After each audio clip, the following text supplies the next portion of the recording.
नमो नमस्ते श्रीरमणाय चिद्घनस्वरूपाय आत्मसंस्थिते शीतलदृष्टिं मृदुतमवचनाय।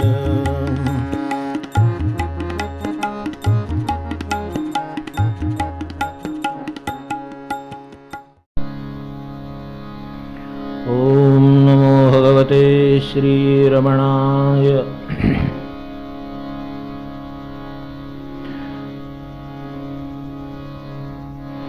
आज्यधारया स्रोतसा समं सरलचिन्तनं विरलतः परम् तूपस्रोतसम सरलचिन्तिते विरलचिन्तना होन श्रेष्ठते। भेदभावनात् सोऽहमित्यसौ भावनाभिदा पावनीमता। भेदभक्तिहुनि तोच मी अशी ऐक्यभक्ती ही अतिपवित्रशी।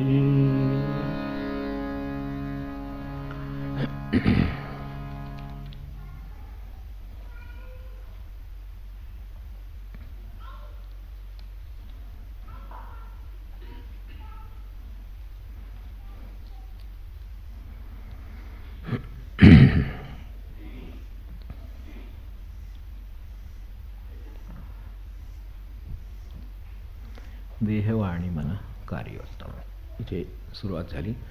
त्याच्यातल्या देह वाणी मन इथपर्यंत आलो. मनाला उत्तम काम चिंतनाचं आहे. अडचण अशी आहे की चिंतन फक्त होत राहतं. म्हणून इथं चिंतनासंबंधित मुद्दम सार म्हणून जो श्लोक दिला आणि पुढच्या विषयाकडे गेले त्या साराच्या श्लोकाचा विचार केला की कशाचं आणि काय हा प्रश्न आहे. सार दिलंच आहे. आज्यधारया स्रोतसा समम सरलचिंतनम विरलतः परम. आज चिंतन होत नाही का? तर होतं. एकतर ते सगळे व्यग्र चिंतन असतं. आजची परिस्थिती आपण पहा. विचार मनात नाही तसं नाही. चिंतन कशाचं होत नाही असं नाही. सगळे विषय सतत सुरूच. म्हणजे चिंतन थांबवणं अवघड आहे इतकी परिस्थिती आहे. एखादी आटोक्याबाहेर गेलेली गाडी असावी, तिच्यावरचं नियंत्रण सुटावं, तिच्यात भरपूर पेट्रोल असावं, रस्ता मोकळा असावा, तुझी चिंतनाची अवस्था आहे. साधा बघा विचार करून की ह्यातलं बाबा एखाद्या घोड्याचा लगाम खेचावा किंवा एखादा ब्रेक दाबावा तसं काही करता येते का? एवढ्यावरच आपल्याला चिंतनाची आत्ताच्या स्थितीची कल्पना येऊ शकते. तेव्हा ही चिंतनाची जी व्यग्रता आहे ती जाऊ दे. त्यांचं म्हणणं की तुम्ही खोल जा. मागे आपण बघितलं की अंतःकरणात जे चिंतन चालू आहे त्याचे हे जे 4 भाग आहेत. तर मनबुद्धी अहंकार ते आहे सगळं. मनबुद्धी चित्त आणि अहंकार. तर चित्तापर्यंत आपल्याला त्यांनी दिलेलं आहे. त्यांचं म्हणणं आहे की मनातून खाली जाऊ दे. ते मनातून खाली जायला जपाचा उपयोग आहे. म्हणून त्यांनी जपाचं श्रेष्ठत्व मानले. तर ते खाली नेण्यासाठी, त्या मनातून खाली उतरण्यासाठी, ते बुद्धीत उतरण्यासाठी बुद्धीला नामच श्रेष्ठ आहे असा निकाल देण्याची बुद्धी होईपर्यंत नाम घ्यायचा आहे. थोडक्यात सार सांग. नाम श्रेष्ठ हा जेव्हा बुद्धीचा निकाल होईल त्यावेळेला ते बुद्धीपर्यंत जाऊन त्यांनी मनाची स्वच्छता करून ते बुद्धीपर्यंत उतरलेले असे समजायला हरकत नाही. तेव्हा हे तिथपर्यंत सांगितलं. आणि त्यातूनही खोल हे बुद्धीचा निकाल झाला मस्त आहे.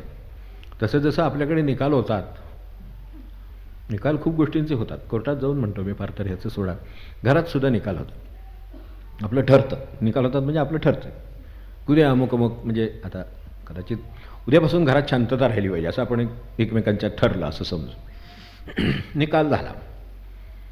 पण त्याच्यानंतर कोर्टात जसा एखादा निकाल होतो तो आल्यावर त्या माणसाला म्हणजे ज्याच्या बाजून झाला त्याला जसं आनंद वाटतो, सगळं छान झालं वगैरे वगैरे. या 2 लोक आहेत. 2 आहेत हे लक्षात ठेवायचं.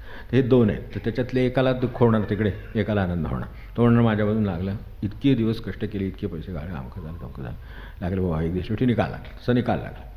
तोपर्यंत दुसऱ्या दिवशी त्याच्याकडून त्याला नोटीस मिळते की मी अपील केलं. तेव्हा नामाने म्हणजे होतं त्याच्यातून ते बुद्धीत उतरल्यावर बुद्धी म्हणते की नामच श्रेष्ठ आहे, दुसरं श्रेष्ठ काही नाही, दुसरं सगळं आहे पण ते श्रेष्ठ नाही. तेव्हा माझ्या दृष्टीनं नाम श्रेष्ठ आहे. हा दिला निकाल, बुद्धीनं निकाल दिलेला आहे, पण खाली चित्तनं अपील केलेल्यावर की परत एकदा विचार करून बघा. कदाचित समजा उद्या तुम्हाला लोकांनी नावं ठेवली. पूर्वीचे तुम्ही ऐकले की नाही, तुम्ही संतचरित्र वाचता, बघा किती त्यांना निंदा सहन करावं लागलं, बघा किती करावं लागलं. आपण काय संत आहे का? ते त्यांनी निंदा सहन केली, आपण काय तेवढी नाही, आपली तयारी नाही, बरं लोक ना आपले नातेवाईक तुटतील, हे होईल ते होईल अमुक होईल.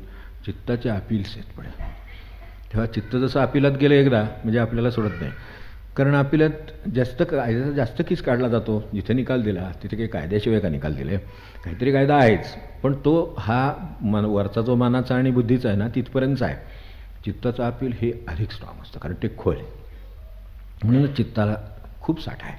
त्या साठ्याच्या साह्याने मग मागचं मग अनुभव घाल, याचा अनुभव घाल, त्याचा अनुभव घाल. खाली जे खोल गेलेलं असतं ते म्हणतं असं काही नुसतं हे करून होणार नाही, याला फार काहीतरी करावं लागेल. ही फक्त त्याची दिशाभूल असते. हे असं नुसतं नामानं वगैरे होणार आहे का म्हणे, त्याला फार मोठा अमुक लागेल तमुक लागेल. म्हणजे ह्यात सुद्धा ते त्याच्यात सुद्धा काय अपील करेल सांगता येत नसतं. तर त्यामुळे ते खाली चित्ताकडून अपील होतं.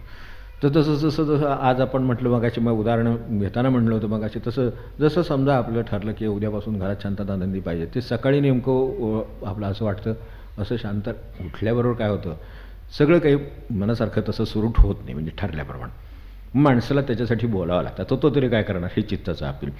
ह्यानं सांगितल्याशिवाय हे काय लवकर उठणार नाही. हे सगळं ठरलं आहे खरं, शांततेनं राहायचं वगैरे, ते सगळं उद्यापासून सकाळी शांतता आनंदी पाहिजे वगैरे सगळं ते निकाल झाला. पण पुन्हा ह्यानं चित्त अपील करतं की ही आठवण करून दिल्याशिवाय काय हे उठणार नाही. गजर मगाचपासून 2 वेळा बंद करून झाला, हे सगळं झालेलं आहे. त्यामुळं आता आपल्याला बोलावंच लागलं, म्हणजे ओरडलंच पाहिजे, त्याशिवाय काय होणार नाही. हे झालं, चित्तानं एकदा अपील कर, कारण आपला इतक्या वर्षाचा अनुभव वगैरे ते त्या बाजूला तिकडे ते वकील करतं. म्हणजे ते झालं की चित्त अपील एकदा आलं गेलं की पहिल्या निकालाचं त्या अर्थाने सगळं काम प्रलंबित झालं. तसं नामाचं काम आपलं प्रलंबित करतं. ते नामाचं काम प्रलंबित करणं हे चित्त अगदी इतक्या नकळत आणि इतक्या ह्यानं करतं की बस जगामध्ये ते म्हणतं अरे नाम घे, काय हरकत नाही, पण सगळं काय सोडून घ्यावं अशी काही त्याची गरज आहे. आणि नामाचं सामर्थ्य काय आहे, 1 तास ते जे काय एक नामाने हात तरला, एक नामाने हात तरला, तो तरला वगैरे सगळं चित्ताला काय किती गोष्टी तिथं आज साठवून ठेवलेल्या आहेत. आणि अनेक अनंत पुराणं भागवतं अमकं तुमकं हे सगळं डोक्यात असतं. त्यामुळे असं वाटतं की बस करायचंच असलं तर निदान एवढं कर. आपण जसं मुलाला सांगतो की तुला जर खेळायलाच जायचं असलं तर मग निदान थोडा वेळ तर अभ्यास कर, मग तुझा. तसं ते चित्ताकडनं तिकडनं अपील चालू होतात की घ्यायचंच अगदी समजा असलंच, समजा ते काय बरोबर असलं, आता एवढे लोक म्हणतात म्हणजे असेलही कदाचित, तर असलंच तर निदान आपलं आता सध्या काय चाललं आहे की नाही ते करू, आणि मग बस 15 मिनटं जपाला, तासभर जपाला, असं ते आतून अपील चालू होतात. कारण चित्त आजवर जे साठलेलं आहे ते सगळं पूर्ण प्रपंच, त्याच्यात कुठेतरी पुण्याईचा अंश होता म्हणून हे नामबिम सगळ्या गोष्टीमध्ये आल्या. निदान एवढं शुद्ध करून ते निकाल बुद्धीनं देण्यापर्यंत आलं तर त्याच्याही खाली जाऊन जेव्हा चित्तातलं सगळं धुवून टाकेल त्यावेळेला नाम तिथं पोचलं. मग चित्तजन जपहा, तेव्हा चित्तातून जो जप आला तो त्यावेळेला खरा आला म्हणायचा. आणि हा आला तरी आणणारा पुन्हा अजून असल्यामुळं तो परत पुन्हा काहीतरी उचापती त्याच्या होण्याची शक्यता आहे, अहंकार आहे. त्यामुळं तो म्हणेल बघ मी मन शुद्ध केलं, म्हणजे कशाने केलं, खरं नामाने केलं. हा म्हणतो मी शुद्ध केला, तर ते त्याने शुद्ध नाही केलं, त्यांनी नामाच्या साह्याने शुद्ध केलं. आणि त्यावेळेला तो नव्हता म्हणूनच ते शुद्ध झालं. हा नाम घेणारा जर असता तर चित्त शुद्ध झालं नसतं. त्यामुळे नाम आपल्या मुखात येतं ते सुद्धा भगवंताच्या कृपेने येतं, याची ज्याची जाणीव ज्याला होईल त्याच्या ठिकाणी अहंकाराचं प्रमाण कमी. म्हणजे हे आपला परमार्थापुरता संबंध झाला, व्यवहारात सगळे लावून बघा याच्यापेक्षा जास्त अनुभव येईल. वेळ नाही आपल्याला तेवढा, त्यामुळे आपण तिकडे सोडून देऊ तुम्हाला विचार करण्यासाठी, चिंतनासाठी. तर हे खरं आतून काय होतं की हे तो म्हणतो बघ हे मी तुला मन शुद्ध करून दाखवलं, आता आपल्या मनात दुसरं काही येत नाही, कोणाबद्दल वाईट येत नाही, काय नाही. हे सगळं नामाने शुद्ध कसं केलं मी बघितलंच की नाही, म्हणजे हे त्याचं करणं. मी ते बुद्धीनं कसं ठरवलं आपण की अगदी नामच श्रेष्ठ आहे किंवा काय जे साधन आहे तेच श्रेष्ठ आहे, गुरु हेच श्रेष्ठ आहे, अमुक श्रेष्ठ आहे, तमुक श्रेष्ठ आहे, सगळं कसं आपण बुद्धीचा निकालसुद्धा बघत आता केव्हाही नाम हेच बरोबर आहे असं वाटतं की नाही. आता म्हणजे केलं की नाही मी काम बरोबर केलं, बरोबर, चित्तात काही शिल्लक ठेवलं नाही, आता केवढी कमाल आहे. तेव्हा काही झालं तरी तू हे उपकार माझे विसरू नकोस, थोडक्यात म्हणजे कंसात. त्यामुळं अहंकाराचे उपकार आपल्यावर राहून अहंकार शिल्लक राहतो. त्याचे उपकार म्हणजे त्याचं म्हणणं एवढंच असतं फक्त अहंकाराचं, आपल्याला हे सगळं जर आत गेलं तर नक्की दिसायला लागेल. बाहेर जसं आपल्याला जग दिसतंय तसं आतलंसुद्धा दिसायला लागतं. त्यांचं म्हणणं पुढे तेच आहे. तर ते सगळं दिसायला लागतं. आणि त्यावेळेला त्याचं म्हणणं काय, उपकार लक्षात ठेव म्हणजे काय की आता इतकी सगळी कामं तुझी मी केली, तर तू काही झालं तरी मला सोडू नको, म्हणजे मी विसरू नको. ते कसं आहे म्हणजे म्हणजे रोग पोटात ठेवून सगळी बाकीचं केल्यासारखं आहे. सगळा बरा केला आहे, फक्त मूळ पोटात तेवढं रोगाचं ठेवलेलं आहे. त्यामुळं आता तुम्हाला माहितीच आहे की अशी जरी एवढीशी मुळे काय बीज जरी राहिलं तरी केव्हा तरी अंकुर फुटेल सांगता येत नाही. आणि इतर निसर्गाला जे म्हणजे निसर्गाच्या इतर गोष्टींना जे नियम लागू आहेत, कार्यकारण भाव अमकं तमकं कालबेल, त्यातलं त्याला काही लागू नाही. कुठे एवढंसं काय झालं की तो चटकन त्याचं झाड होऊ शकतं. बीजाचं झाड व्हायला एक वेळ जाऊन कारण भाव ते नियम तरी आहेत काळाचा, त्याला तेवढं वाढायला वेळ तरी लागेल. अहंकाराला उत्पन्न व्हायला किंवा कार्यशील व्हायला वेळ लागत नाही, हेच अहंकाराचं वैशिष्ट्य आहे. अहंकार शुद्ध होणं हे शेवटचं खरं मानलेलं आहे. पण अहंकार तुम्हाला सांगतो आपल्या कल्पना आहेत त्या बरोबर आहेत, तसंच खरं केलं पाहिजे. कुठून तो एकदम उत्पन्न होईल आणि तुम्हाला सांगेल आता बरोबर आहे. म्हणजे हे एकच बीज असं आहे अहंकाराचं की जे ज्याला केव्हाही म्हणजे ते दिसणारही नाही, जाणीव देत राहील, पण केव्हाही एकदम बीजाचा वृक्ष होणं आणि पुन्हा एकदम बीज आहे आणि जणू काही मला अहंकार नाही. केवढी गोष्ट आहे, मला हे इतकं सगळं झालं पण त्याचा कशाचाही मला अहंकार नाही. आपल्याकडे बाहेर लोक नाही का सांगत काय वेळेला, म्हणजे आता जे कर्तृत्व आहे ते सांगतात, आपल्यासारखे काय सांगणार, आपण काय कर्तृत्वच केलं नाही. पण ज्यांनी समजा घरामध्ये बांधली, अमकं केलं तमकं केलं, प्रपंच केले, फॅक्टऱ्या चालवल्या, हे केलं काय आणि असंख्य गोष्टी करायला लोक एवढी सगळं करून माझ्या ठिकाणी याचं काय, सगळं केवळ भगवंताची कृपा म्हणून. वा. तर त्यानंतर आपल्याला लक्षात येतं, त्यानंतर जरा उठ बस म्हटलं तर, त्यानंतर तुम्ही दिसले गाडी नाही थांबवली तर हां ते लक्षात येतं हे भगवंताची कृपा वगैरे काही नाही, ते जेवढं आहे तेवढं सगळं आत आहे, फक्त कधी त्याचं एकदम वृक्ष होईल सांगता येत नाही.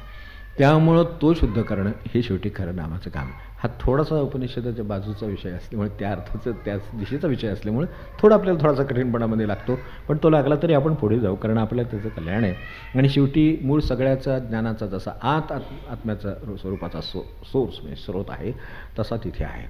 झरा वाहतो त्याचं मुद्दाम उदाहरण दिलं.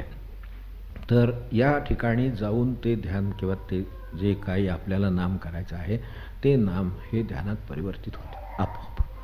मग त्या ठिकाणी मला सांगा, जर नाम आपोआप चालू आहे तर तो जो कोणी बसलेला आहे, जो आपल्याला देवाच्या दारात सुद्धा अडवणार आहे असा जो कोणी आहे, तर त्याला म्हणता येत नाही मी केलं. म्हणून त्यांनी तसं सांगितलं की चित्तजन्य पहा जिथे आहे तिथे करणारा नाही, जिथे करणारा नाही आणि नाम चालू आहे ते नाम श्रेष्ठ, तिथपर्यंत पोचेल. करणारा जर असेल तर तो करणारा तुम्हाला आढळणारच. आता तोपर्यंत काय करावं, आत्ता तरी मला घ्यावं लागते, मला नामाला बसल्याशिवाय नाम होणार नाही, बरोबर.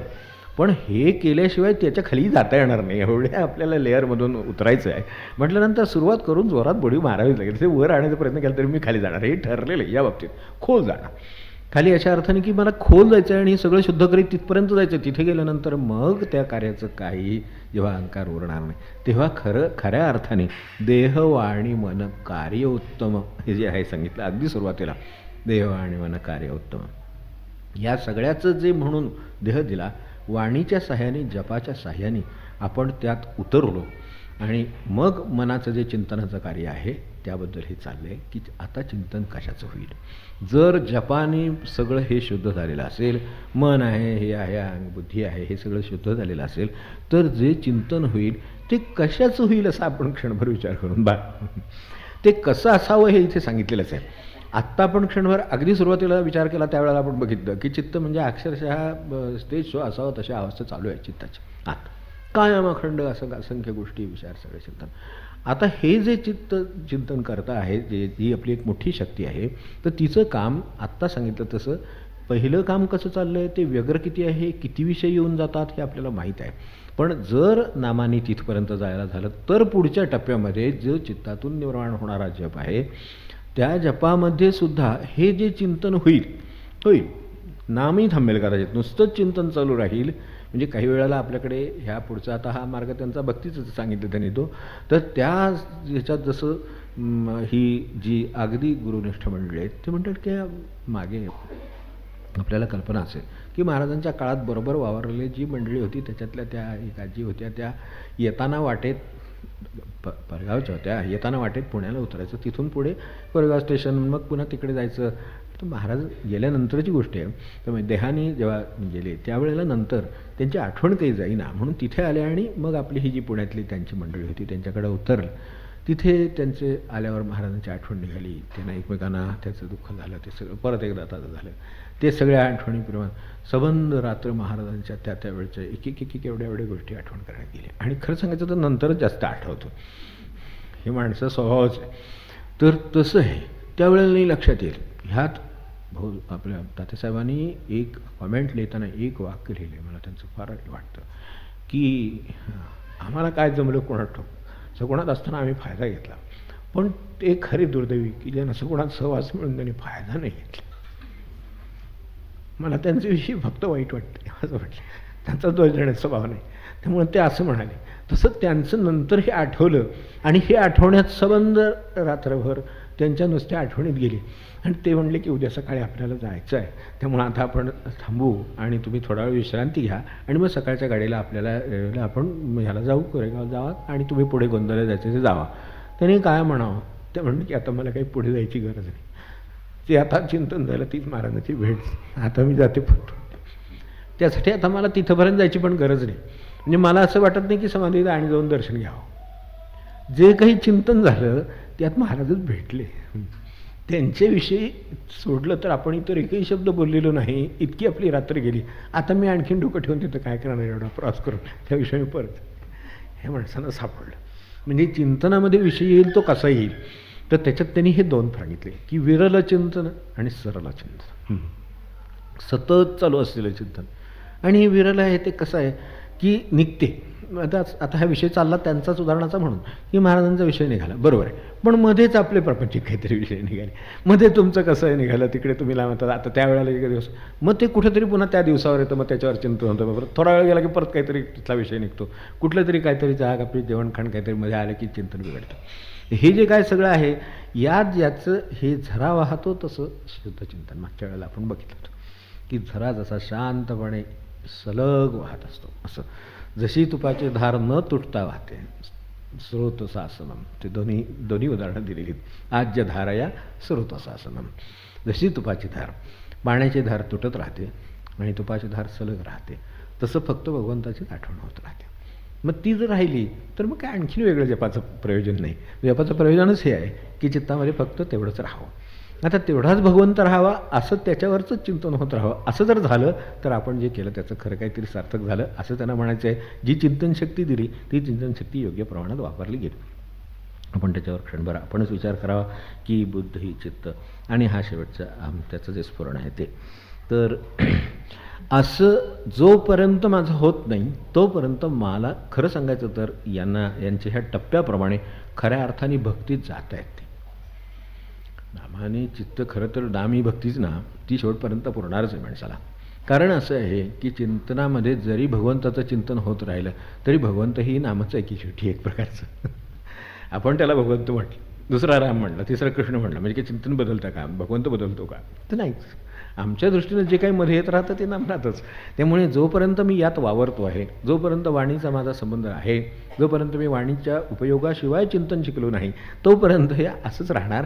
आणि असं राहील तर चालेल, पण त्याचं कारण त्याचे काय आहे, ते का चालेल, तर त्याचा दर्जा तोच आहे. माझे बेत, माझे अहंकार, माझे मध्ये काही नाही आहे, फक्त त्यांचंच आहे काय आहे ते. मग ते जे आहे ते जर असेल तर ते कदाचित नामाच्या ह्याने असेल, निमित्ताने असेल, चिंतनाच्या निमित्ताने असेल, रूपाच्या निमित्ताने असेल, काहीतरी स्मरण आहे, नामन रूपाने जे चालणारच तसं. तर तसं आपल्याला ज्या वेळेला त्या गुरूंचं, कोणाचं रामकृष्णांचं आहे, कोणाचं आणखीन कोणाचं आहे, तर त्यांना बाबा महाराजांचं आहे, त्यांना ते आठवेल, त्यांचं आठवलं तरी रूपाचं स्मरण होईल, कदाचित त्यांच्या एखाद्या शब्दाचं स्मरण होईल, विचाराचं स्मरण होईल. तर असं झालं तरी चालेल. मग याच्यात जो शब्दाचा वापर आहे त्याबद्दल एक जाता जाता सांगून ठेवलेलं तेवढं फक्त आपण, म्हणजे आता ध्यान या अर्थाने मुद्दम बसून करावं असं नाही, पण निदान ध्यानाचं स्मरण असावं की आपल्याला या ध्यानामध्ये वावरायचं. त्यांना जे अभिप्रेत आहे ते या चित्ताच्या या सगळ्या चिंतनानंतर ध्यान लागतं असं त्यांचं म्हणणं आहे. आपल्याला ही कल्पना आहे की जर खरंच आपण हेच करायला बसलेले असो तर खऱ्या अर्थाने ज्या वेळेला हे सगळं शुद्ध करीत चित्तापर्यंत जातो त्यावेळेला चित्ताची जी म्हणजे चित्त नसण्याची जी अवस्था असते, जिच्यात आपण काहीही करीत नाही, त्यावेळेला जे घडतं ते ध्यान, त्या अर्थाने ध्यान होतं. मग असं ध्यान व्हावं. आपल्याला दुसरं एखादं आपल्याला ध्यास माहिती आहे, एरवीचं ध्यान माहिती आहे. एरवी एखाद्या विषयाचं ध्यान कसं लागतं माणसाला, एखाद्या गोष्टीचं वस्तूचं कसं ध्यान लागतं, एखाद्या माणसाचं कसं ध्यान लागतं, एखादी जी इस्टेट आहे त्याच्या डोक्यात इस्टेट्स आहे, दुसरं काय नाही. त्याच्या डोक्यात पैशाशिवाय दुसरं काय नाही सारखं डोक्यात हे असं होईल तसं होईल तसं होईल, हे याला जोडीन ते त्याला जोडीन, हे विकत घेईन ते त्याच्या शेजारी ते घेईन. आपल्याकडे नेहमी शेतीत वगैरे चालतं बघा, शेजारचा तुकडा आहे, अरे आपलं आहे तो सांभाळता येत नाही, आपल्याला आणखीन तुकडा कशाला जोडायचा म्हणजे आणि तुकडा सांभाळायला लागणार, पण तरीसुद्धा लागू नये तो पाचपट भाग. तो पाचपट असला तरी शेवटी शेजारी जोडून येईल. शेवटी जोडून काय आपण जोडून राहणार नाही हे सगळं, तर आता काय ते जोडून करणार आपण. पण वाटतं असं मात्र की ते त्याला जोडूनच आहे त्यामुळं, आणि त्यालाही माहिती असतं हे जोडून आहे त्यामुळं आपल्याला दुप्पट सांगितलं तरी आण तोही हातलाच असतो, त्यामुळे त्याला बरोबर व्यवहार माहिती असतो. ते काय चालतं त्याचं सांगितलं, ते तसं तिथं नाही ध्यानामध्ये. हे आपलं काय सध्या अडचण काय होते, ध्यानाला म्हणून बसलं तर ध्यान होत नाही. ध्यानाला म्हणून बसावं तर आपल्याला जाणीव असं आहे, जमलं तर ध्यानाला बसायचा विचार आहे, जमलं तर एवढा प्रयत्न करायला हरकत नाही. पण लोकांच्या आधीच मुळात तक्रार असते की ध्यानाला अहो इथं वेळ आहे का, खरं वेळ नाही, माणसाला वेळ इतक्या गोष्टी मागे लागलेल्या आहेत, हे प्रपंच मागे लागलं, ही माणसं मागलेली सारख्या रोज काळजीच्या गोष्टी घडतात, बाहेर जगात घडतात, आपल्यात घडतात, हे सगळं चालू आहे. हे सगळ्यातनं बरं कामं आपल्या मागं किती कामं जगामध्ये, आणि तिथे लागलेली कामं आणि आपण उत्पन्न केलेली कामं याचं जर प्रमाण पाहिलं तर खरोखर प्रारब्ध म्हणून प्रपंच म्हणून लागलेली कामं आणि आपण निर्माण केलेली कामं ह्याच्यात खूप फरक आहे. म्हणजे ती आपण निर्माण केलेलीच जास्त आहे. तसं विचार केला तर भगवंताने लावून दिलेलं काम ना एक 4 घास खाण्याचं खरं म्हणजे एवढंच लावून दिलं, काय पाणी पिण्याचं आहे एवढंच लावून दिलं. पण साठवणाची टाकी करीन, ह्याव करीन, त्याव करीन, तेव करीन, ते सगळी आपोआप लावलेली काम आहे. तसंही काही कुठं नडणारं नाही. व्यवहाराने करायचं ते करावं, पण आपण मोकळं नाही असं होणारच नाही. म्हणजे ह्या अर्थाने मला मोकळं नाही, ध्यानाला एक 5 मिनटं मला मिळत नाही, काय 10 मिनटं मिळत नाही, किंवा जपाला मला तर काय आपल्या जपाच्या भाषेत तास असेल 2 तास असतील तर ते मला मिळत नाहीत असं नाही. याचा अर्थ जे माताजींनी सांगितलं तेच की नाही म्हणू नये, आपल्याला ते करायचं नाही असं सांगतो. ह्याच्यावरनं आपण ओळखावं की कामाला वेळ मिळत नाही वगैरे, हे आपल्या तक्रारी.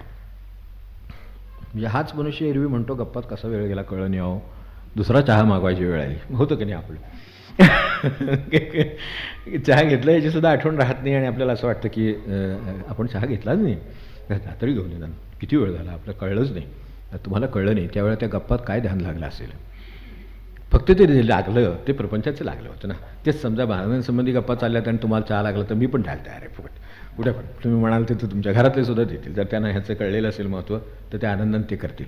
पण हे जर चालू असेल तर ह्याच्यात वेळ गेलेला कळत नाही आणि ह्याला वेळ मिळत नाही. हे काय आहे, हा मनाचा कारभार आहे नुसता. यात कळत नाही, याला वेळ मिळत नाही, आणि ते याचं गणित या जन्मात काही सोडण्याची शक्यता नाही. काय ऐकलं समजा काय रमणांचं नोंदा कोण असेल ते महाराजांचं ऐका, तात्यांचं ऐका, बाबांचं ऐका, कोणाचं ऐका, साहेबांचं ऐका, कोणाचं ऐका, पण ते तिथं बरोबर ब्रेक देतात की इथे गडबड आहे, एवढं लक्षात ठेवा, त्याप्रमाणे पुढचं काम करा. तर रमण याच्यावर काय म्हणाले की जर समजा एकच वाक्य आहे त्याच्याबद्दल, ते त्यांचं चाललं आहे, ते त्याच्याच संदर्भातलं आहे, आपल्याला अगदी लक्षात ठेवण्यासारखं आहे की समजा आसक्तीची कर्म जर आपण सोडली ना तर म्हणजे ज्ञानाला सहज वेळ मिळेल. वाटलं तरी बरोबर तसं एखाद वेळा आम्ही काय आसक्ती नको, आमची काय कर्मात आसक्ती, अहो किती निरासक्तपणे आपल्याला सगळं लहानपणीच गीता पाठ झालेली असते. त्यामुळे अनासक्ती योग वगैरे काय त्याच्या व्याख्यान देणारे प्रवचन करणारे लोक किती असतं. आपण घरात एकमेकांना नाही का देत, स्वतःला देत नाही. त्याचे स्वामी रामतीर्थ जे म्हणून ते करा, स्वतःला व्याख्यान द्यायला तयार व्हा, बस. एका वाक्यात तरी काय हे सांगतात त्यावेळेला काही वेळेला स्ट्रोक्स असतात एकदम. आता स्वतःला व्याख्यान द्यायला तयार व्हा, तसं आहे ते की हे अनासक्ती वगैरे काही अनासक्ती वगैरे नाही. आपण म्हणतो त्यांचं ते प्रारब्धामुळे झालं वगैरे, जे आपण काय केलं ते सगळं आपल्या डोक्यात असतंच, फक्त शेवटी एकदा एखादा म्हणावं द्रौपद म्हणावं तसं नाही, भगवंताची इच्छा होती किंवा काय त्यांच्या प्रारब्धाचं म्हणूनच ते झालं असं म्हणतो. पण ह्याच्यामागं मी किती योजना केली होती, काय केलं होतं सगळं ते लक्षात असतं बरोबर. त्यामुळे ते जसं आहे तसंही आहे. त्यामुळे या लोकांत आसक्तीची कर्म फक्त तेवढंच रमण एवढंच म्हणते, आसक्तीची कर्म जर आपण म्हणजे त्यातली त्या आसक्तीनं केली जाणारी जी कर्म आहेत तेवढी जर टाळायचा प्रयत्न केला, माझी कुठल्याही प्रकारची आसक्तीला हे नाही, क्लासिफिकेशन नाही आहे. आसक्ती ही प्रापंचिकच असते असं नाही, मूळ प्रमाण प्रापंचिक असल्यामुळं ती आसक्ती फुलात राहील, पूजेत राहील, देवात राहील, दर्शनात राहील, जाण्यात राहील, कशातही राहील, हे सुद्धा आहे. कारण ती आसक्तीच आहे शेवटी. मला पूजा करायला मिळाली असं समजा घडलं आणि मी ती हे मिळालं म्हणून आनंदाने केलेली आहे, तर ती माझ्या आसक्तीचा विषय नाही. मदत करायची वेळ आली आणि ती मला संधी झाली, माझ्याकडे शक्य होतं म्हणून केली, ह्याच्यामध्ये बंधनकारक होत नाही, कारण ते करतानाही माणसाची स्थिती बिघडलेली नसते आणि झाल्यावरही बिघडत नाही. अनेकदा करताना ते कामात वेगळं असल्यामुळंच असं वाटतं की आपली स्थिती बिघडलेली आहे, पण केल्यानंतर मग ते जेव्हा चिकटतं की हे झालं, मी केलं, हे कुठेतरी आत जे खोल असतं तर ते बिघडवतं. मग ते आपल्याला ध्यानाला बसत द्यायचं. तर त्या अर्थाने आसक्तीची कर्म जरी नसती काढली तरीसुद्धा आपलं काम होईल. आणि खरोखरच अनेक वेळेला मागे आपल्याला चिंतनामध्ये सांगितलेलं आहेच की आपण कर्तव्यांना आसक्तीचं म्हणजे आसक्तीला कर्तव्याचं स्वरूप दिलेलं आहे. आपल्या आसक्ती आहेत ते खरं म्हणजे, पण त्याला आपण कर्तव्य समजतोय. मुलगी लग्नाची झाली तर काळजी नको का करायला? अरे काळजी करून तिचं लग्न होत असतं तर एक दिवस काळजी करा, दुसऱ्याशी लग्न करून टाका, संपला विषय ना. पण होतं का तसं काही? वर्षानुवर्ष काळजी करून ते होत नाही आणि काहीही आपल्या डोक्यात काळजी नसताना एकदम चालून येतं काहीतरी होतं. मग त्या हे जर जगात चाललेलं आहे, जो तो आपलं प्रारब्ध घेऊन आलेला आहे आणि कुणाला गुरु काय आणखीन कोणी सत्तेवर विश्वास असेल तर भगवंतच करतो आहे, तर मग आता मी त्याच्यापेक्षा काळजी करण्यापेक्षा जर जप केला तर भगवंत म्हणेल उरलेलं तुझं काम मी करतो आता. पण आम्ही म्हणतो आमचं काम आहे मी करतो. किती स्वावलंबी माणसं म्हणणं. तर त्यामुळे आपल्यालाच वाटत राहतं तू करतो की काय करायचं ते, तर तो करतोय. आपण कर्तव्य करू नये असं नाही, पण कर्तव्य जी आहेत ती कर्तव्यच असावी. ती आम्हाला त्याची जी आसक्ती आहे ती कर्तव्याच्या आड धरवण्यात काही अर्थ नाही. जे प्रपंचसुद्धा असा आसक्तीचा होऊन बसतो तेवढं त्यांचं म्हणणं की तेवढं बाजूला काढा, तुम्हाला खूप वेळ ध्यानाला मिळेल. आणि इतका ध्यानाला वेळ मिळण्याची म्हणजे देण्याची गरज पण नाही खरं सांगायचं तर, की ते कसं आहे म्हणजे पुरतं, थोडं पुरतं माणसाला. एका खूप हे झालेलं आहे म्हणजे जसं माऊली म्हणाले किंवा ह्याच्यात ज्ञानेश्वरीत आपल्या तसं ती येऊन गेलेलं आहे की अंधार किती वर्षांचा आहे ह्याला काही अर्थ नसतो. दिवा आणला की एकदम प्रकाश पडतो. तो 1 वर्षाचा होता म्हणून एवढा वेळ लागणार, 10 वर्षाचा होता म्हणून जास्त वेळ लागणार, 100 वर्षाचा होता म्हणून एवढा. खोलीत तुम्ही दिवा आणला की तिथे प्रकाश पडणार, सगळा अंधार दूर होणार. तसं ध्यान करू शकतं माणूस. ध्यान 5 मिनिटाचं असलं तरी ते करतं. या अर्थाने त्यांना चित्तातून ते ध्यानातून त्याच्या पुढे जायचं आहे हे त्यांच्या दृष्टीनं काम आहे. तर मी आणि त्यातसुद्धा आसक्तीच्या कर्मामध्ये आसक्तीमध्ये जसं आपल्याकडे मनाच्या बाबतीत सांगितलं मी हे करणार आणि मी करणार नाही, ह्या दोन्हीही आसक्तीच आहेत. मी करणार आणि मी करणार नाही हा काय प्रश्न येतो खरं म्हणजे. भगवंतच करता जर आहे तर तो करणार नाही किंवा करील असं आहे. खरं उत्तर जर आपल्याला साररूप सांगायचं झालं तर खरं तर भगवंत हे करील, नाही तर तो करणार नाही. मी काय करीन, माझं काम करीन, हे बरोबर आहे, माझं काम मी करीन, पण ते होईल का नाही याच्याविषयी जे माझं म्हणणं आहे मी हे करीन किंवा व्हावं किंवा करणार नाही होऊ नये हे जे आहे, म्हणून याला संकल्प विकल्प जे म्हणतात ती आवडीसाठीच की ह्यातून जो पुढे जाईल ते सगळंसुद्धा त्या आसक्तीत येतं एवढं लक्षात. आणि तेच बंधनकारक होतं. आसक्ती ही या स्वरूपाची असते, अमुक एक मी करीन आणि अमुक एक करणार नाही. मला सांगा सगळं जाऊ दे. शेवटी अगदी एवढं आपल्या गीतेत आपल्या लहानपणापासून परिचित आहे, पण शेवटी कृष्णाला काय सांगावं लागलं, ह्या सगळ्यांना मी मारून ठेवलेले ज्यांना मारायचे त्यांना तू तुझं काम कर. तुला ते जिवंत दिसत आहेत, ते आज तू या काळात वावरतोयस म्हणून दिसत आहेत. ज्याला आज संध्याकाळी मारायचं ठरलेलं आहे तो तुला उद्या दिसणार नाही, त्यावेळेला तुला ते पटेल, पण मी सगळ्यांना मारली, तू तुझं काम कर. तसं आपला सगळं खरं सांगायचं ना तर अगदी मनापासून झालं आपला सगळा प्रपंच कसा होणार आहे ठरलेलं आहे. आता तरी निश्चिंत राहायला हरकत नाही. आता शंका पुन्हा काय येणार, तो चांगला होईल ना म्हणजे काय करायचं जरा, पण ह्याच्यापेक्षा खाली आणून सगळं अवघड आहे. तेव्हा आता म्हणजे खरं सांगायचं तर सगळ्या प्रपंच कसा होणार ठरलेलं आहे. माझ्या हातात फक्त एवढंच आहे की हे जर मी मार्ग चाललो तर पुन्हा प्रपंच करायची वेळ नाही, एवढी तरतूद ठेवलेली आहे ती आपल्या हातात आहे. तेव्हा आता एवढं जर लक्षात ठेवलं तर पण या अर्थाने अवघड नाही. आणि आपल्याला जे ह्या सगळ्या वाणीने ह्याचा आढावा घेऊन पुढच्या भक्तीला जायचं म्हणून हा सगळा आणि जे राहिले ते सार. तर त्याच्यात समजा आपल्याला ही जी शंका येते ती शंका बाजूला ठेवा.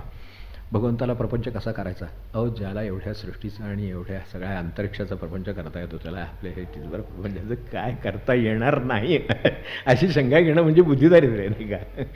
बुद्धीचं दारिद्र्यच आहे की ते, की ज्याला हे सगळं चालवता येते, हे सगळं विलयापर्यंत जो नेऊ शकतो त्याला काय आपला प्रपंच चालवणं हे काय अवघड आहे. माझं काम मी करीत नाही हे सांगा, आपलं काम आपण करा. आपल्याला काम ठेवलेले असं नाही भगवंताने की सगळा प्रपंच तुझा मी करतो वगैरे, तर मी तुझ्याकडे स्वयंपाकाला येतो, आपण काय हे आहे का माझं, तुझी धुणी धुवायला येतो काय संत मंडळी आहे का सगळी आपण. तसं नाही, आपलं काम आपण वस्त्र धुवून ठेवावं हे बरोबर आहे. तसं जसं काम आपलं प्रपंच तसं करावं हे ठीक आहे, तो करणारच आहे आणि कसा करणार आणि कसा होणार हे तिथपर्यंत सगळं ठरलं आहे. फक्त तुमच्या हातात एवढंच आहे की पुन्हा लागू नये आणि जिथून पुढं ही काळजी पूर्ण नाहीशी होते अशी स्थिती इथंच लागावी एवढं आपल्या हातात ठेवले. त्यासाठी काय करावं लागतं? सरळ चिंतना ते जे सांगितलं ते सगळं ते विरळ सरळ करून आपण त्या मुख्य तेवढ्याच चिंतनात राहावं यासाठी हे सांगितले. हे असं सांगितलं आहे तर लोकांना असं वाटतं असं काही एकदम सारखं भगवंताचं चिंतन वगैरे करत कामांचं कसं होणार? आम्ही जर असं भगवंताची चिंतन करत बसलो तर मग आमच्या हातून आमचे प्रपंचाचे कामं कसे होणार? हे कसं होणार? मला सांगा, काळजी करता करता स्वयंपाक होतो की नाही? फार कठीण काय विचारत नाही, सोपं विचारतोय. इकडे डोक्यात मुलीची काळजी असते, इकडे डोक्यात तो परदेशी मुलगा आहे त्याची काळजी असते, तिकडे डोक्यात त्याचा फोन येण्याची वेळ झाली ही काळजी असते, सगळं असतं. पण मीठ वरी काय टाकायचं फोडणी सगळं बरोबर सहसा चुकत नाही. एकमेकांच्यात काय झालेलं असल्याशिवाय सहसा काही चुकत नाही. काय करा तेव्हा एवढंच आहे. फार काय मला वेळेत बोलतो हे सांगता येणं स्पष्ट पण आपल्याला कळावं एवढंच. तेव्हा खरं सांगायचं आणि त्यासाठी जी सपोर्ट्स लागतात त्यामध्ये त्यांनी मौन हा सपोर्ट सांगितला. म्हणजे जपात शेवटी सुद्धा किंवा ह्या सगळ्याशा वाक शक्तीच्या उपासनेमध्ये सुद्धा शेवटी मौनावर ते एवढ्यासाठीच आलेत की त्यांचं म्हणणं खरं मौना इतकं निशब्द आणि सतत चालू असलेला संवाद नाही.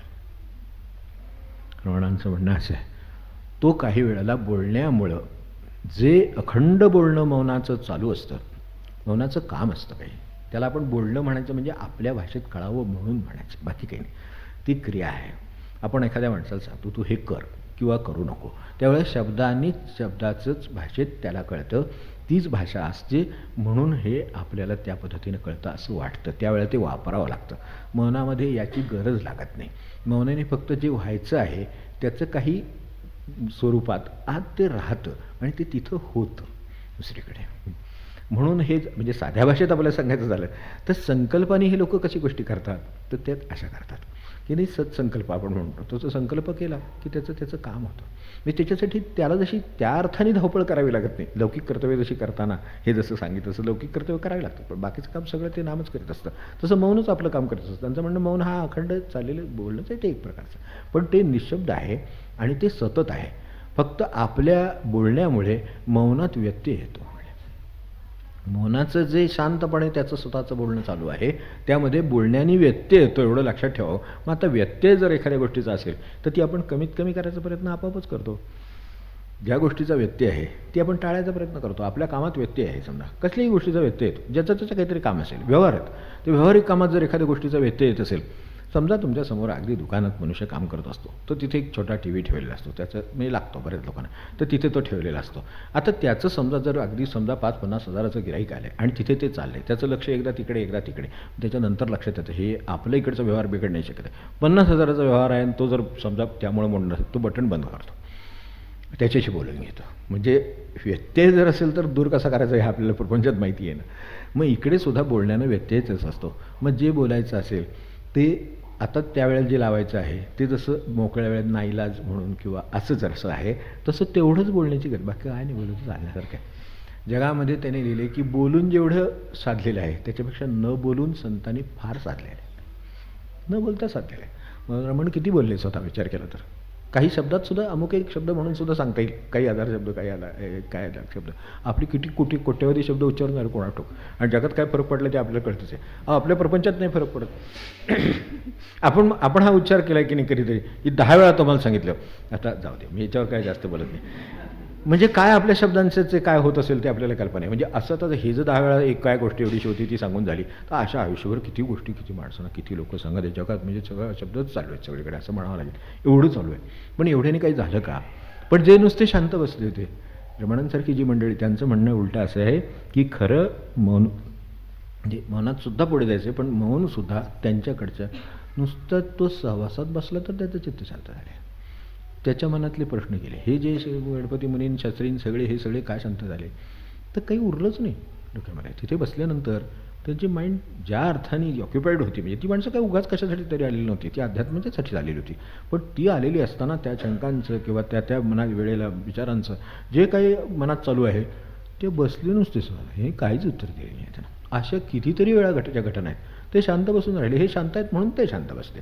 एरवी हे बोलत असते तर ते बोलत असते, ते हे काय बोलले नाहीत. ते समोर बसून राहिले. म्हणजे जसं त्यांचं पायऱ्या चढून येताना मागे मी आपल्याला उदाहरण द्याल तसं आहे. तर तसं हे बसून राहिले आणि बसून राहिल्यानंतर थोड्या वेळानं त्यांना असं वाटायला लागलं की खरं काय आपल्याला काय प्रश्न नाही आहे खरं म्हणजे किंवा काही बोलण्यासारखं पण नाही आहे. तेव्हा आता बोलण्यासारखं नाही म्हटल्यानंतर जी शांतता आली आता चित्ताला, ती जी शांतता आहे ती तशी तशी आता टिकून राहावी. म्हणजे शेवटी जर बोललेच असतील तर त्यातले एक गृहस्थांनी एकदा शेवटी विचारलं की आत्ता मी खूप घेऊन आलो, खूप विचारायचं अमकं तमकं सगळं डोक्यात होतं, इथं मी नुसताच बसलो आहे, तुम्ही तर काही बोललं नाही, ते माझं काय विचारत होतं ते पण संपलं, हेही मला कळलं. आता माझ्या चित्ताला नुसती शांतता आहे का आहे नाही. तर आता मला फक्त एवढी टिकू दे. जाताना एवढंच एकाने विचारलं होतं की हे मला जे मिळालं एवढं टिकेल काय. तर ते म्हणले तुमच्या डोक्यातला जो उपद्रव ज्यामुळे शांत झाला त्याला काय उपयोगी पडला, माझं बोलणं की शांतता. शांतता म्हणले तेवढीच आता पाळावं झालं. ते मौन ती शांतता टिकवा. तेवढी जर घरी टिकवली तर तुमच्या लक्षात येईल की अरे इथे येऊन जे काम होते तिथे ते होईल. कारण म्हणले इथे जे आत्मस्वरूप वावरतं ते तुमच्या ठिकाणी वावरतं. तर तुम्ही गडबड करून अडचण आणता म्हणून ते तसं गोंधळ होतं. तुम्ही तर ती अडचण आणायची तुम्हीच कमी केली, माझ्यापुरती मी कमी केली, त्यामुळे मी समाधानात आहे. ते समाधान तुम्हाला सहवासाने लाभलं. माझं सांगा एक हातात सुगंधी फुल आहे समजा, तो वास येतो, तर काही आपण असं काही पोचवतो का देऊन त्याच्यात नाकाशी बोला नेऊन वास पोचवला असं ते असतं का, नसतंच की, ते आपापच जातं. तसं जे आत वावरत असते आपाप रिटर्ट होतं. तर तसं होणं शक्य आहे. त्या पातळीवर जायचं बघा म्हणजे हे होईल असं त्यांना म्हणायचं. या अर्थाने मौनाचं त्यांनी आता मौनाची स्थितीमध्ये एक शेवटच्या म्हणजे ही सगळी सूत्रमय असल्यामुळे त्यातले फक्त सूत्र सांगून ठेवतो. त्यांचं म्हणणं काय की मौन पाळावं. खरं मौन म्हणजे कोणतं मौन असं त्यांना हे केव्हा तरी हा विषय तेव्हा निघाला होता. तेव्हा त्यांनी सांगितलं होतं की खरं मौन खरं चिंतन खरं मौन याचे तुमचं हे काय आहेत क्रायटेरिया म्हणजे शेवट काय. ते म्हणजे खरं सांगायचं ना तर आता एरवी माणसं आपण जो मगाशी प्रश्न विचारला त्याचं हे उत्तर आहे की मी साध्या भाषेत ते स्वयंपाकात सांगितलं, पण एक करत दुसरं करता येतं ना, तसं हे आहे. याच्यात खरं मौन आहे ते म्हणजे अहंकार विरहित जीवन हे खरं मौन आहे. ह्याच्या पलीकडे तर काही आपल्याला आढळलं नाही. मग त्याचा व्यवहार आता जीवन आहे म्हटल्यानंतर जीवन म्हणजे चालूच असणार की ते काहीतरी व्यवहार होणार, तो बोलणार, त्याचं काय असेल ते काम करणार, ते माणसं असणार, हे असणार, काय समाज असणार, व्यवहार काय ते असेल ते असेल. पण ते अहंकार विरहित जीवन असेल तर ते मौनच आहे. मग आता या दृष्टीने आपण विचार करून पाहा. हे सूत्र आहे त्याचं उकलत जायचं, विवरत जायचं आणि आपला विवरता विशेषाविशेष कळवं लागे ते जे आहे ना ते पण प्रत्येकाने तेच सांगितलं. विवरता विशेष कळवं लागे अहंकार विरहित जीवन म्हणजे मला हे हवंही नाही नकोही नाही, असं व्हावं असंही नाही, असं होऊ नये असंही नाही. असं झालं की त्यातलं तो मूळ तो अहंकाराचं नांगी त्यातली मोडली किंवा त्यातलं त्याचं स्वरूप संपलं. असं संपलं की आता काही करायचं राहिलं की नाही तर राहिलं आहे, पण त्या अर्थाने ते कोणत्या अर्थाने राहिले की तहान लागली तर पाणी प्यायचं राहिले साध्या भाषेत. म्हणजे झेन गुरुने जसं ते सांगितलं की माझे गुरु वगैरे ते मागे बोललो होतं आपल्याला तसं ते गोष्टीत जसं त्यांनी सांगितलं हा माझ्या गुरूंचा अमुक आहे तमुक आहे. झेन गुरु त्या बाबतीत एकाचे जे जमले होते तेव्हा त्याच्या दुसऱ्या गुरूंचं त्यांनी सांगितलं. ते म्हणजे ते तिकडं ह्याच्या बाहेर नदी आहे, ते नदीच्या त्या किनाऱ्यावर ते आम्ही हे चित्राचं ते स्टँड असतात ना त्याच्यात तर त्याच्यावर ते लावलेलं असतं आणि ते आपल्याला माहितीचे चित्रकारांचं. तर तसं ते म्हणजे इथे उभे राहतात आणि इथून ते तिथं चित्र काढतात. हे आपल्या गुरुचं श्रेष्ठत्व सांगण्यासाठी आज ज्याचं त्याचं शेवटी असं काहीतरी ह्या लौकिक कल्पना अत्यंत खरं सांगायचं तर म्हणजे काय त्याच्याच असतात. पण प्रत्येकाला असं वाटतं की ते गुरु श्रेष्ठ असल्याशिवाय मी श्रेष्ठ ठरत नाही ना, ही अडचण आहे. माझे गुरु श्रेष्ठ नसतील तर मी मोठा होत नाही ना, म्हणून माझ्या गुरुचं मोठेपण सांगण्यासाठी त्याने सांगितलं. हो का म्हणले, हे तर काय विशेष आहे. मग म्हणजे तुमच्या काय गुरूंचं वैशिष्ट्य आहे तर काय नाही म्हणले, हे झेन गुरु ते त्यांचं म्हणणं का माझ्या गुरूंचं काय म्हणजे आता काय सांगा माझ्या तुमच्या गुरूंचं हे असं इकडे ह्या किनाऱ्यावर व्हायचं मध्ये नदी पलीकडच्या याच्यावर ते चित्र रंगवतात इथं बसून की म्हणजे छान आहे. हे माझ्या गुरूंचं वैशिष्ट्य काय, त्यांना तहान लागली की ते पाणी पितात, त्यांना भूक लागली की जेवढी भूक काय तेवढंच खातात, त्यांना झोपेची वेळ झाली की ते शांतपणे झोपतात. त्यामुळे होतं काय ह्यात काय नाहीच आहे. हां ते आता म्हणले तू शोधून काढ्यात काय आहे का नाही ते. आता हे कळायला म्हणजे थोडं आताच झालं पाहिजे ते तेवढं जावं आपण. तेव्हा अहंकार विरहित जीवन आणि हे अहंकार विरहित जीवन म्हणजे मौन पाळण्यासारखंच आहे.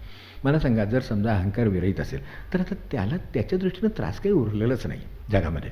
जगामध्ये खरं सांगायचं तर अहंकाराचा त्रास मूळ बाकी जो त्रास आहे की नाही सगळा, तो सगळा ह्या लौकिक स्वरूपाचा आहे. आपल्या प्रारब्धात जसे हे प्रारब्ध ते प्रारब्ध वगैरे 4 प्रकार केलेले आहेत, तसे ते बाकीचे त्रास आहेत. ते तर होणारच. त्याचे पाऊस पडला असेल तर मी जर त्या रस्त्यावर चालू असेल तर माझ्या अंगावर पाणी पडेल, हे सरळ आहे. कपडे भिजतील, पण ते वाळतात. कारण ज्याने हे जलाचा वर्षाव केलेला आहे तोच अग्नीचा वर्षाव करतो, तो वाळवून देतो, संपला. आपण थोडंच काय वाळवतो. आपल्या हातात एखादा भिजलेला कपडासुद्धा वाळवणं नाही असं मी आपल्या माहितीसाठी फक्त ठेवतो.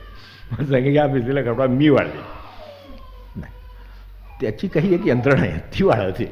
मग तो वायू असेल किंवा हे असेल किंवा काय वारं सुटलं म्हणून काय अग्नी निर्माण झाला म्हणून अशा कारणाने ते होत असतं. यातलं काही करणं एक वस्तू आहे, साधी एक रुमाल आहे किंवा एखादे काय नॅपकिन आहे, काय असेल ते हे मी वाळवतो ह्या म्हणण्याला अर्थ नाही. ते वाळतं. आता वाळेपर्यंत मी थांबलो होतो आणि मग मी तुम्हाला वाळलेला दाखवला, म्हणजे दुसऱ्याचं प्रॉडक्ट आपल्या नावावर दाखवण्यासारखं जायचं. जाऊ चाल. तर हे सगळं असं आहे. अहंकारविरहित जीवन म्हणजे काय आहे ते आपल्याला सांगितलं. आता अहंकारविरहित जीवन करायला अडचण कुठे येते, तर अहंकार अत्यंत सूक्ष्म स्वरूपात स्वतःला वेगळं ठेवू इच्छितो, एवढं त्याचं लक्षात ठेवावं.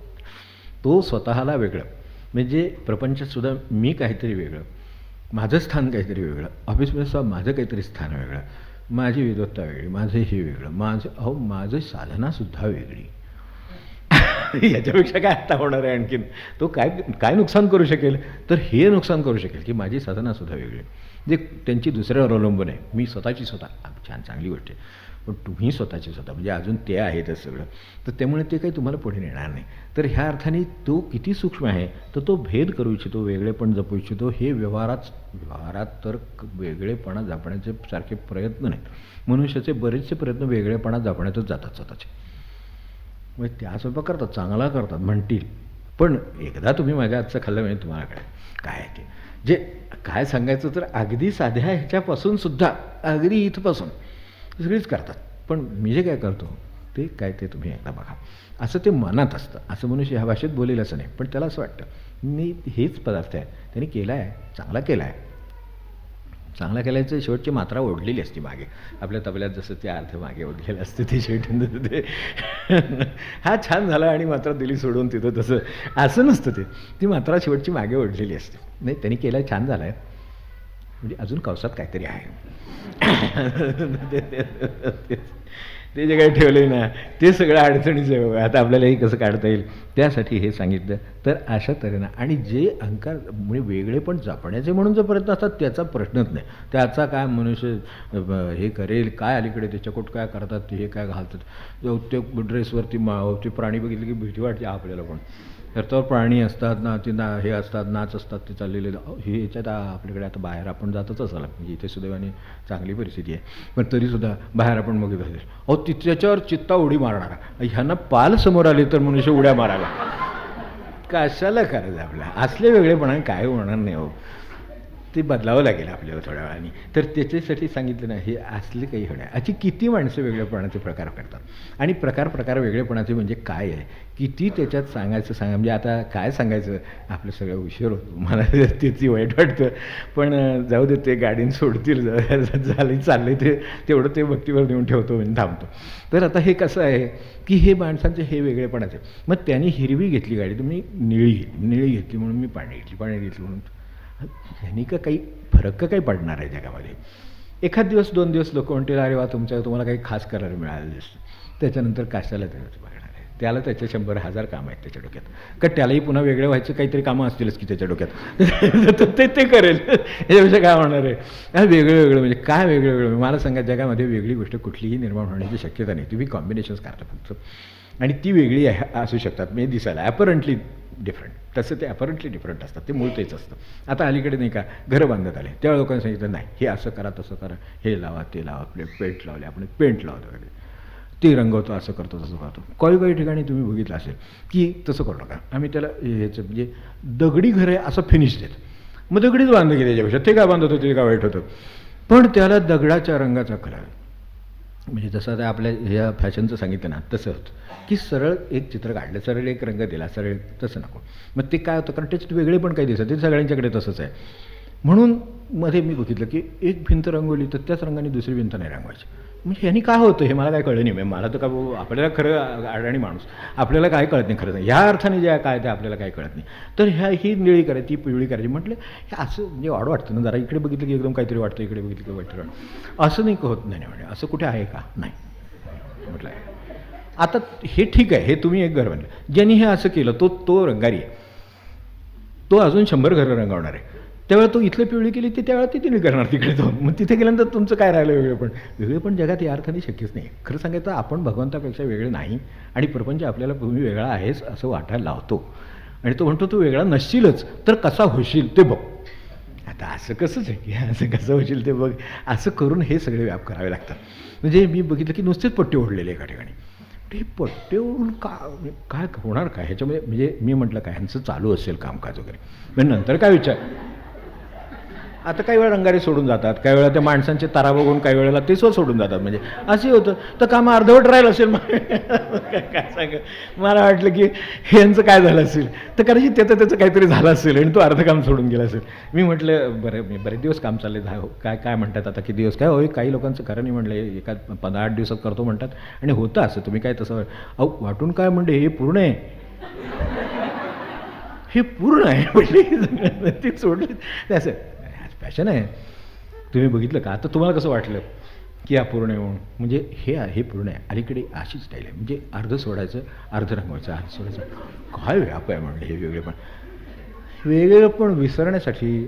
खरं सांगायचं जर आपला जन्म झालेला आहे, मी अगदी साधा विचार करा, भगवंतापासून आपलं जे वेगळेपण झालं ते विसरण्यासाठी आणि नाहीसं करण्यासाठी, जे काय भ्रम झाला आहे तो नाहीसा करण्यासाठी खरं म्हणजे जगात जन्माला आलो नाही तर आलोच नसतो, भगवंताजवळच नाही करायला असतो. तिथून वेगळा झालो म्हणून आलो आणि मला तिथं जायचं इतकं सरळ आहे खरं म्हणजे. पण ते मला न करता हे उपद्व्याप आपण करतो आणि ह्याच्यात आयुष्यातला कितीतरी वेळ, किती शक्ती मला सांगा. हे जर सरळ भिंत रंगवायला सांगितली असती तर त्यांनी जे पैसे घेतले असते त्यापेक्षा स्टाईल करायला तो 1.5 घेतो. कट्टो म्हणतो की कुठं केलं नाही असं तुमचं घर करू आपण. ते काय त्यांचा व्यवसाय, शेवटी ते म्हणतानाच की काहीतरी तसं आपण करू. अरे तसं आपण करू, पण इकडे माझे 1.5 पैसे गेले. जे सरळ होतं ते मी असं करून ठेवलं आणि हा वेगळेपणाचा आनंद किती काय राहणार ते माहितीच आहे आपल्याला, ते आनंद नाहीच आहे तो. त्यामुळं हा आनंदाचा आभास आहे केवळ. मी वेगळा असे किंवा वेगळा होऊ इच्छितो किंवा मी वेगळेपण जपेन, हे सगळे आनंदाचे किंवा सुखाचे आभास आहेत. खरा आनंद कुठे आहे? मी काही भगवंतापेक्षा वेगळा नाही. त्यावर ते आले आणि म्हणले आता भक्तीचं काम सुरू झालं. भक्तीचं काम ज्या वेळेला मी माझं अहंकाराने निर्माण होणारं किंवा व्हायला लावणारं जे वेगळेपण आहे ते ज्या वेळेला नष्ट करायचे माझे प्रयत्न सुरू होतात तेव्हा खरी भक्ती सुरू होते. ते जे इथं भक्तीचं आत्ता आपल्याला सांगितलं, काय असेल त्यानं किती विचार केला असेल ह्याच्यावर की हे का तसं आहे, हा विचार या ठिकाणी केला की भावशून्य म्हणजे कुठलीही भेदभावनात सोहमित्यसौ भावनाभिदा पावनी मता. मी भगवंताची म्हणजे आता भक्तीचा विषय सुरू झाला, मी भगवंताची पूजा करतो, भगवंताचं स्मरण अमुक करतो तमुक करतो, काय आपण खूप करतो ते त्याला करतो काय कळत. मी ह्याला गेलो त्याला गेलो कशाला गेला? तिथे तीर्थाला गेला. काय करायला गेला? भगवंताला भेटायला गेला. ठीक आहे, म्हणजे तिथे भगवंत आहे आणि इथे नाही, याचा तो पुरावा नाही का? मग आपण काय केलं नक्की? ठीक आहे, आपल्याला फिरायची हौस असेल तर सरळ पर्यटन म्हणून जावं. आपल्याला काही परिस्थिती असते, काय वाहनं असतील, सोयी आहेत, बुकिंग होतात, आता तिथे 4-4 महिने आधी होतात, सगळी सोयी झालेली आहे, त्याचा वापर करायचा तर करावा. पण भगवंत तिथं आहे म्हणून जाण्यात काय, तो इथेच आहे. तू कुठे असेल तिथे आहे, त्याचं की इथेच आहे असं नाही. आता रामकृष्ण जसं म्हणाले की विशेषत्वाने काही ठिकाणी ते नांदतं. काही ठिकाणचं पाणी जसं तळ्याचं पाणी आणि विहिरीचं पाणी याच्यामध्ये फरक आहे. विहिरीचं पाणी शेंदून काढायला जरा वेळ लागतो, तळ्याचं पाणी तुम्ही लगेच हे बुडवून घेऊ शकता. तर तसं काही क्षेत्राच्या ठिकाणी किंवा सत्पुरुषाच्या ठिकाणी असू शकतं. तुम्ही एखादा सत्पुरुष बघायला गेला असेल तर तुम्ही त्याला यात्रा समजतो आणि जर म्हणजे कारण तिथे चटकन शक्य आहे ते. हे जसं रमणांच्या सहवासात बसले चित्त शांत झालं. आता हे चित्त शांत माझ्या प्रयत्नानं गैर व्हायचं नाही. जसं विहिरीतलं पाणी काढायचं आहे तर त्याच्यासाठी जे साहित्य लागेल, जेवढी शक्ती लागेल तेवढी माझ्याकडे नसेल तर त्यापेक्षा सरोवरातून जाऊन पाणी घ्यावं अशी का आपली भावना असते तीर्थयात्रेत. हिथं सोय झाली नाही, तिथं हे आहे का, तिथं बुकिंग होईल का, माझी सगळी सोय होईल का, अमकं होईल का, तेव्हा आम्ही बाहेर पडणार. तर तशा परिस्थिती नाही, एवढं लक्षात ठेवलं तरीही होईल. मग म्हणतो त्यांचं म्हणणं असं की भावना म्हणजे आत्ता मी आपल्याला हे म्हटलं भेदभावनात सोहमित्यसौ भावनाभेदा पावनी मता. म्हणजे अभेद भावनेकडे नेणारी असेल तर भक्ती खरी. भेदाकडे. मी भगवंताची पूजा करतो असं नाही, हे आमचं एकमेकांचं एकच काम चालू आहे. भगवंत आपली नाही का पूजा करीत? आपली अशी काय कल्पना आहे की आपण भगवंताची पूजा करतो? अरे सकाळी उठलो नाही, मला जाणीव नव्हती त्यावेळेला तो श्वासाने माझी पूजा करीत होता. माझ्या ठिकाणी आज भगवंतच बसलेला आहे, त्याची पूजा मी सावध नसताना सुद्धा होती. मला जागसुद्धा त्यानेच दिली. माझं सगळं हे काम इन्स्टॉलेशन त्यानेच केलं परत, म्हणून मला ही माणसं ओळखत आहेत, म्हणून व्यवहार शक्य आहे. तो आपली पूजा करतो. खरं सांगायचं तर पूज्य पूजक किंवा कसाही सेव्य सेवक असा भाव घेतला तर खरं सांगायचं सेव्य सेवक आपल्याकडे भावाचे म्हणजे भक्तिभावाच्या भाषेत बोलायचं झालं तर सेवा करणारा एक कोणीतरी आणि ज्याची सेवा करायची तो सेव्य आणि हा सेवक. तर मला सांगा नक्की खरोखर भगवंत आपला सेवक आहे का सेव्य आहे? म्हणजे याच भाषेत बोलायचं झालं तर त्यांचं म्हणणं एवढंच आहे की हे असं नाही आहे. खरं म्हणजे दोन्ही माणसांनी दोन्ही सेव्य आहेत आणि दोन्ही सेवक आहेत, म्हणजे ते एकच आहेत.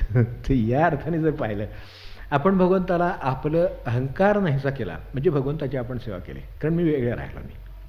म्हणून ज्याला ते साधलं म्हणजे आपल्याकडे भक्तीमध्ये मी मधले आता बाकीचं पुढच्या वेळेला त्या अभेद भक्तीचं वगैरे पुढे बघू नंतर भक्तीचं आपल्याला तर काय उपयोग आहे वगैरे, पण एक लक्षात घ्यायला हरकत नाही.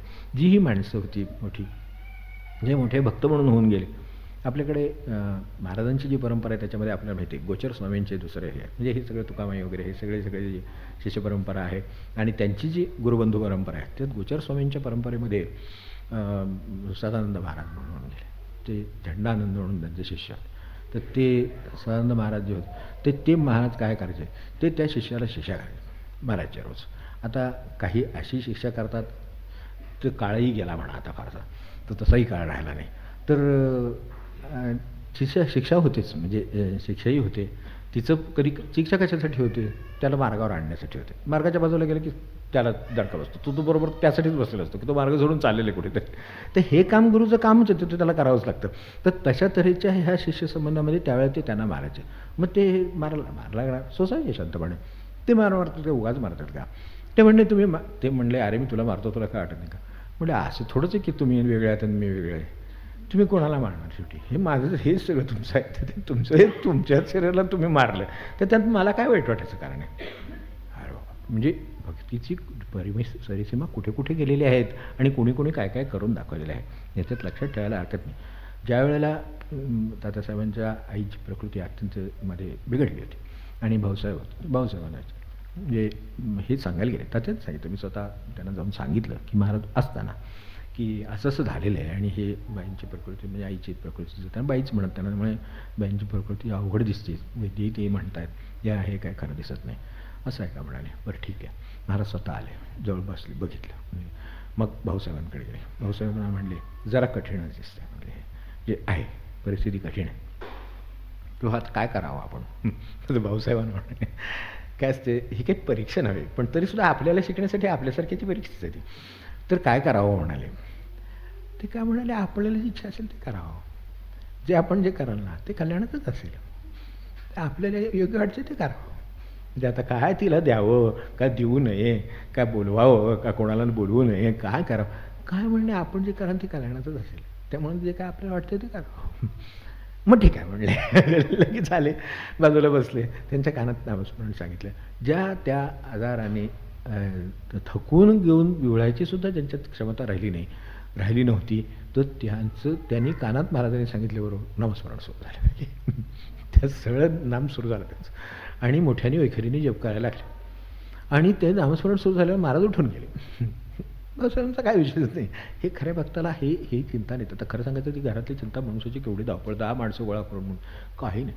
मला सांगितलेलं आहे ते काय करतील ते कल्याणाचंच करणार. त्यांचा जपच सुरू झाला, त्यामुळे त्यांचा वैखरी जप सुरू झाला. महाराज गेले, थोड्या वेळाने आले तसं वराने आणि ह्यांना बाईनं सांगितलं की आता पोरे म्हणले झालं. दुसऱ्या दिवशीपासून त्यांची प्रकृती सुरुवात झाली. काय ते जाणवत अभेद भक्ती जिथं आहे तिथं काय शक्य असतं काय नसतं याची कल्पना येईल. म्हणून त्यांचं म्हणणं की इतकं शुद्ध करून जर गेलात तर आणखीन चांगलं होईल आणि मग खऱ्या भक्तीचं खरं स्वरूप आणि खरी भक्ती कळेल आणि ती आपल्याला कळावी. एवढीच आपली इच्छा आहे, बाकी ब्रह्मणानं काही प्रार्थना नाही. आपली एवढी इच्छा आहे ती कळावी आणि करण्याचं बळ मिळावं. तेवढं होऊ दे, त्यासाठी फक्त नामस्मरण करून थांबू.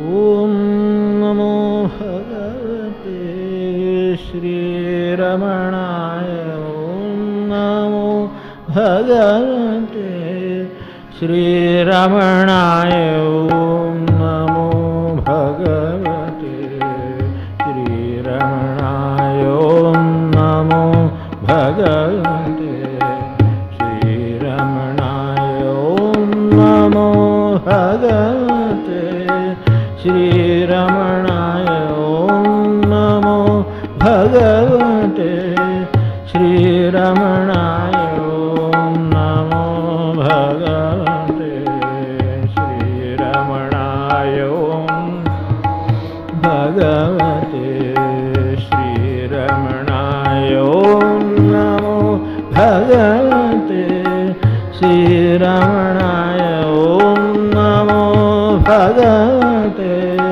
श्रीरमणाय ॐ नमो भगवते श्रीरमणाय ॐ नमो भगवते श्रीरमणाय ॐ नमो भगवते श्रीरमणाय ॐ नमो भगवते श्रीरमणाय